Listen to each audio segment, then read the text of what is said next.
Jangan lupa like, comment, and subscribe channel YouTube TVRI Bengkulu dan nyalakan lonceng notifikasinya.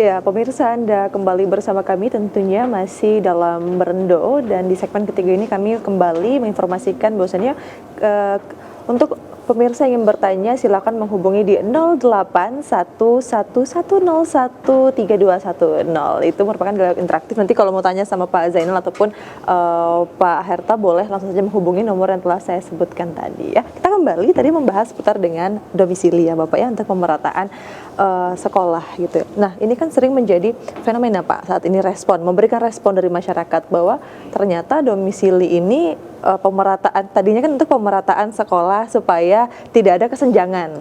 Itu ya Pak ya, kalau yang kita lihat tujuan utamanya. Tapi yang terjadi adalah justru ada banyak fenomena-fenomena yang dilakukan untuk menggapai satu sekolah yang dianggap favorit gitu ya. Jadi muncullah respon dari masyarakat bahwa harusnya pemerataan ini dimulai dari fasilitasnya dulu ya, supaya sekolah ini semuanya sama sehingga tidak istilahnya itu memperebutkan satu sekolah yang dianggap unggul. Masih ternyata dianggap unggul itu masih Pak. Nah seperti apa Pak ini dari dinas? Sebenarnya konsep dari sistem zonasi atau domisili itu ingin pemerataan mutu pendidikan. Memang langkah awal mesti pemerintah membuat mutu sekolah itu adalah sama, tetapi itu akan sulit dilaksanakan. Tapi kita tetap mencoba zonasi atau domisili ini.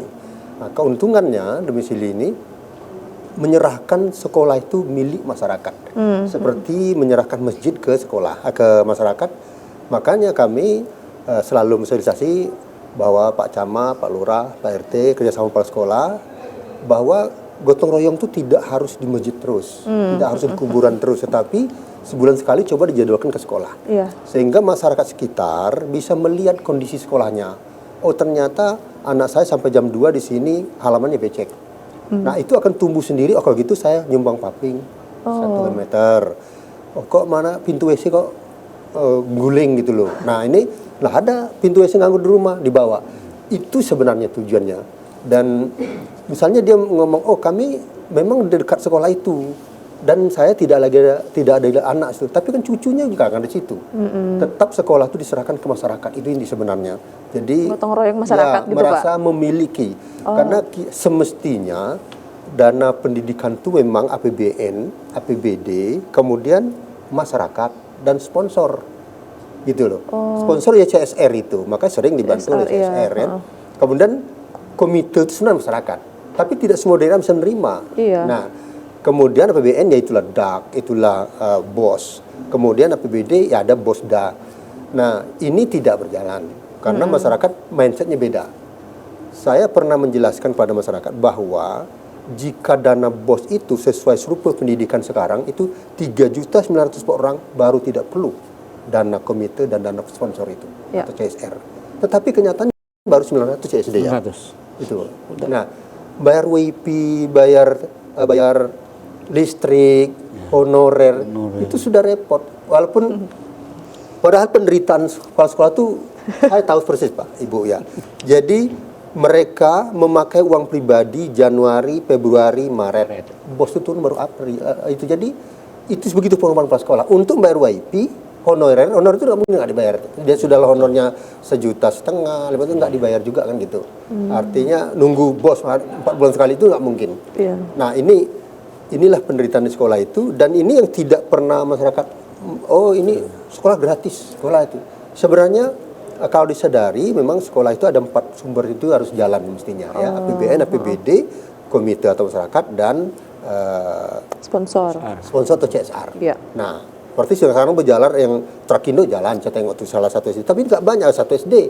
Memang dia Trakindo itu 34 provinsi jalan semua, tapi satu-satu sekolah setiap provinsi, setiap kota. Nah, ini sudah luar biasa Trakindo. Nah, itu CSR-nya, dia melatih parenting, melatih guru gitu loh, untuk entrepreneur gitu loh.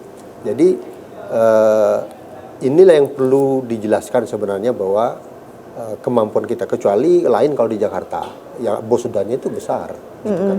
Ada sekolah yang bisa menolak bos karena dia sudah punya kemampuan gitu.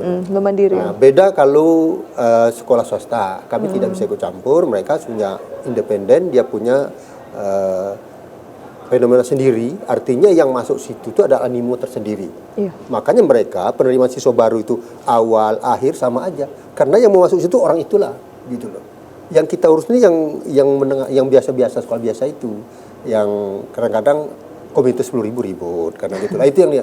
Tapi kalau di swasta kan bisa biasa saja, karena dia linier kemauan guru itu, kemauan orang tua itu, dia punya karakter dan mutu anak dia nggak segan-segan bayar gitu. Tapi bagi kami silakan, karena swasta itu ternyata 60% se-Indonesia. Maka dia menyumbang 60% dari kemampuan. Berarti kemampuan negara cuma 40%. Maka silakan dia mencari tanah strategis, dia punya kemampuan. Nah, itu menjadi pilihan masyarakat. Coba kalau nggak ada swasta, satu-satunya ke negeri itulah kan. Jadi biarkan masyarakat memilih. Silakan dia hidup, gitu maksud kami. Jadi bagi kita yang negeri, pemerintah mensupport swasta itu tumbuh kembang, silakan saja, gitu. Sebagai pilihan masyarakat, gitu. Tidak mengganggu. Kita yang urus yang biasa-biasa ini, yang milihnya sekolah negeri itu yang biasa-biasa itu. Gitu. Tapi kabarnya kembali lagi ya Pak ya, untuk domisili ini dihapuskan nanti atau seperti apa Pak? Wacana ya, karena ya? sudah dievaluasi memang banyak, ada kurang ada lebihnya, karena merasa tidak fair bagi yang anak-anak yang prestasi, gitu. Tapi fair bagi anak-anak yang nggak mampu. Saya contoh tadi anak Pintu Batu itu bisa sekolah di SMP 1. Kalau dulu susah, itu banyak orang dari mantan gubernur, anak-anak dosen, karena kualitas karena les terus, gitu kan. Nah, kurangnya juga ada bahwa les itu pada ambruk semua, GO juga nih pada ambruk semua itu. Jadi ini ada lebih ada kurang tetap. Nah, jadi kita mudah-mudahan dengan tahun depan lagi sistem asesmen, yang les-les tumbuh lagi gitu kan. Agama tumbuh lagi gitu. Lagi ya, jadi anak-anak berpacu fair ya.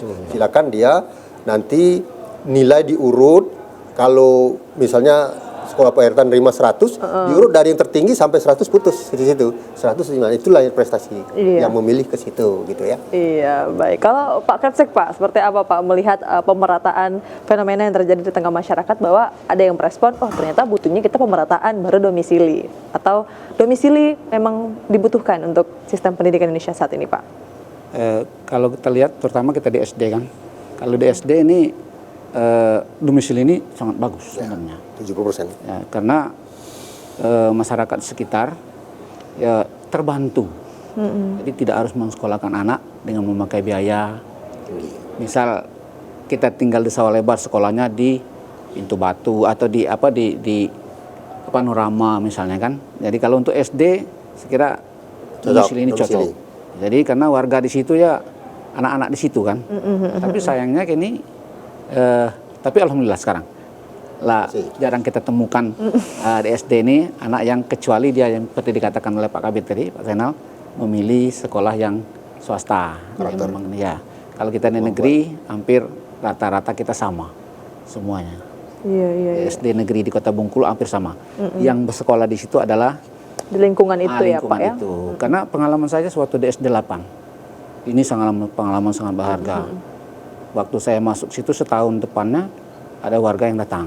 Alhamdulillah Pak, dengan adanya Bapak di sini kami bisa sekolah di sini. Sebenarnya bukan saya, tapi aturan yang membuat seperti itu. Kalau dulu kan sekolah di lingkungan itu ada yang tidak dapat sekolah di situ di SD 8. Mereka sekolah di mana-mana kan, keluar. Nilai. Karena sistemnya tadi bukan domisili. Nah, karena domisili tadi ya warga situ anaknya dapat sekolah di SD 8, SD 1 misalnya kan. Anak-anak seputaran situ bisa sekolah di situ. Itu keuntungannya kalau untuk SD. Iya.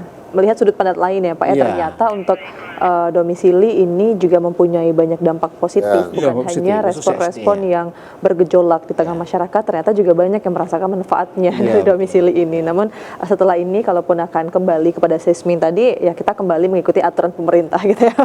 Baik Bapak, kita akan bahas setelah ini mungkin seputar dengan tenaga pendidik. Tadi kan dikatakan tenaga pendidik ini menjadi hal yang penting untuk menentukan kualitas pendidikan. Nah, kita akan bahas setelah pada berikut. Pemirsa, jangan kemana-mana, tetaplah bersama kami tentunya dalam Berendo.